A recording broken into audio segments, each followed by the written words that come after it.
জুলাই সনদকে সংবিধানের চতুর্থ তফসিলে অন্তর্ভুক্ত করলে এর আইনি ভিত্তি প্রতিষ্ঠিত হবে বলে জানিয়েছেন বিচারপতি AFM. Abdur Rahman. Centre for civil society আয়োজনে গণভোট না অর্ডিন্যান্স প্রসঙ্গ জুলাই সনদ বিষয়ে গোলটেবিল বৈঠকে একথা বলেন তিনি।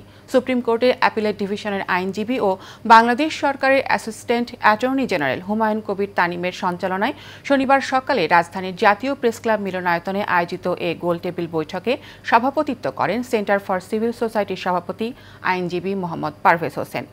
কিনোট স্পিকার হিসেবে বক্তব্য রাখেন সুপ্রিম কোর্টের অ্যাপিলেট ডিভিশনের আইনজীবী ব্যারিস্টার এস.এম. শাহরিয়ার কবির। এ সময় আলোচনায় অংশ নেন জামায়াতের সহকারী সেক্রেটারি জেনারেল অ্যাডভোকেট এহসানুল মাহবুব জুবায়ের ইসলামী, ছাত্র শিবিরের সভাপতি জাহিদুল ইসলাম, গুমের শিকার ব্রিগেডিয়ার জেনারেল আবদুল্লাহিল আমান আজমি, ইনকিলাব মঞ্চের আহ্বায়ক শরীফ ওসমান হাদি সহ অন্যরা। নির্বাচিত হয়ে সরকার গঠন করবে, সংসদ গঠন করবে, তারা জুলাই সনদকে বাস্তবায়ন করবে। এবং জুলাই সনদকে বাস্তবায়ন কিভাবে করবে?